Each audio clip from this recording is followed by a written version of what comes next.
Today's picture perception in PPDT at Allahabad at the SSB Center East. Rohit was a 22-year-old final year engineering student who had returned to his village during his semester break.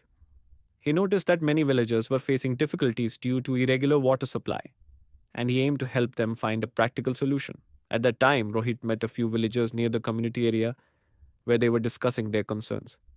An elderly villager shared his long experience and explained how the water sources had gradually dried over the years. Rohit listened patiently and encouraged everyone to speak freely. He analyzed the situation calmly and suggested collecting information about old water channels and wells.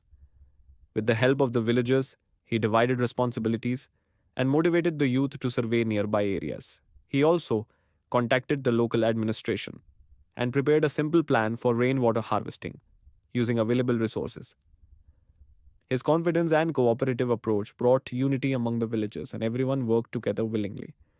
Within a few weeks, temporary arrangements were made, and the villagers felt relieved. Rohit felt satisfied as collective effort led to a sustainable solution, and the village moved towards a better future.